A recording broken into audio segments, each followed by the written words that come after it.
Subscribe कीजिए हमारे channel नूर रज़ा को और बेल आइकन को प्रेस कीजिए जिससे आपको हमारी न्यू वीडियो की नोटिफिकेशन मिलती रहे। अल्लाह तबारक व तआला ने घरेलू अहकाम के मुतालिक फरमाया अर्रिजालु क़व्वामून अलन निसा, मर्दों को हमने औरतों पर हाकिम बनाया है। हाकिम का मतलब ये नहीं है कि बेलचा लेकर के उसको हाँकता रहे, या फिर हाकिम का मतलब ये भी नहीं है कि रस्सी और डंडा लेकर के उसके पीछे पड़ा रहे। हाकिम का मतलब ये है कि मर्द को माश की तमाम जिम्मेदारियाँ दी गई हैं। घर चलाना, घर का ख़र्चा लाना, ये मर्द की ज़िम्मेदारी है, और घर गृहस्थी जो अंदर के मामलात संभालना ये औरत के काम है। अगरचे आज ज़माने में बदल गया, कुछ मर्द घर में बैठे हैं और औरतें काम पे हैं। उन्होंने फितरत कानून का बदल लिया है। अब यहाँ पर कुछ लोग ये सवाल भी करते हैं क्या औरत का कमाने के लिए निकलना जायज़ है या नहीं है। इस सिलसिले में मैं आपको बता दूँ, औरत अगर शरीयत की पाबंदियाँ करती है और हुदूद शरा में रह कर के कोई जॉब उसको लगती है या कोई काम करती है तो बिल्कुल उसके लिए जायज़ है, कोई हर्ज नहीं।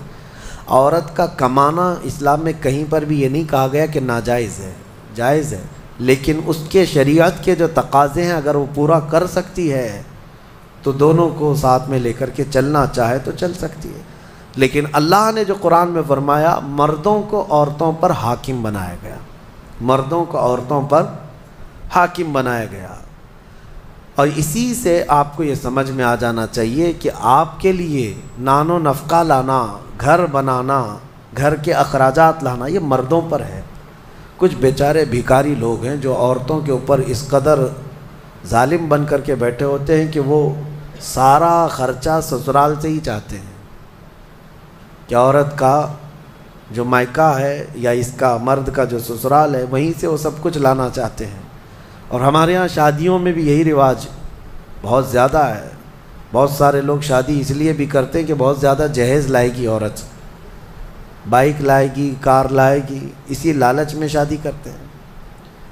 मेरे अजीज़ों, मर्द अल्लाह ने तुम्हें बनाया है, तुम अपने हाथों से कमाओ और औरत को खिलाओ, एक सदक़े का सवाब है।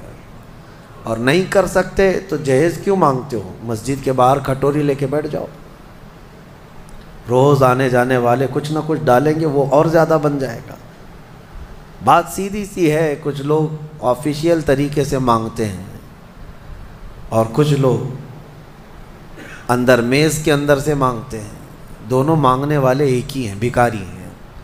मर्दों को अल्लाह तबारक व तआला ने इसका हुक्म नहीं फरमाया। अरब में जा कर के देखें, शादी करने के लिए जब हम वहाँ ये कहते हैं कि हिंदुस्तान में औरत जहेज़ लाती है, औरत का बाप कपड़े भी देता है, पैसा भी देता है, तो वो उछल जाते हैं।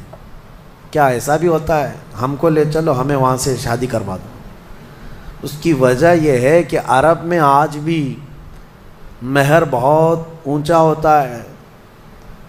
सिर्फ सऊदी का महर 50,000 रियाल आम औरतें मांगती हैं।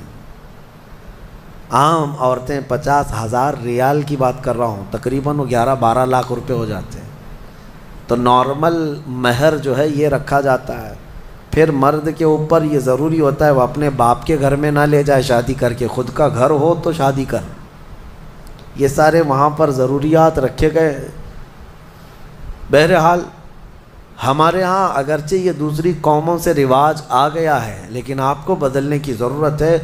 कम से कम आप अपना नया घर नहीं बना सकते, बहुत कुछ नहीं कर सकते, तो कम से कम उन घर वालों से, औरत वालों से मांगना तो बंद कर दो। जितना आपके पास है उसी में खुश रहो। और अल्लाह का वादा है कुरान में कि अगर तुम फ़कीर भी हो तो अल्लाह अपने फ़ज़ल से गनी बना देगा, गनी बना देगा। अब एक और आयत इसमें आई है, अल्लाह ताला फरमाता है जब शोहर और बीवी के दरमियान इख्तिलाफ़ हो जाए, झगड़े ज़्यादा हो जाए, तो अल्लाह ने फरमाया इधर से एक आदमी उधर से एक आदमी आए, फ़बअसू हकमम मिन अहलिही व हकमम मिन अहलिहा इन युरीदा इस्लाहन, अगर वो लोग इस्लाह चाहते हैं तो दोनों की तरफ से एक एक आए, اور بیٹھے، اللہ فرماتا یوفق اللہ بینہما، اللہ ان دونوں کے درمیان پھر سے اتفاق پیدا فرمائے گا۔ اصلاح کی نیت ہونی چاہیے، لیکن مشورہ میرا یہ ہے کہ دونوں طرف کی ساسوں کو نہ لایا جائے، ہاں، نہ لڑکی کی اماں کو لایا جائے نہ لڑکی کی اماں کو لایا جائے، فیصلے بگڑ جاتے ہیں، کیونکہ برسوں سے ہم نے بھی دیکھا ہے بہت سارے گھروں کو توڑنے میں ان لوگوں کا ہاتھ رہتا ہے۔ ہونا تو یہ چاہیے کہ ماں اپنی بیٹی کو ہمت دے کہ ساری مصیبتیں آتی رہتی ہیں، تکالیف آتی رہتی ہیں، تم آگے بڑھو، نہیں بلکہ وہاں تو وہ اڑنگا ڈال کر کھڑی رہتی ہیں، کیسے تو برداشت کرتی ہے، چھوڑ کر کے آ جا، کب تک پالے گی۔ قرآن کا حکم یہ ہے کہ دونوں کی طرف سے ایک ایک ذمہ دار جائیں، اگر اصلاح کی نیت ہے تو اللہ دونوں کے درمیان اتفاق پیدا فرمائے گا، دونوں کے درمیان اتفاق ہوگا۔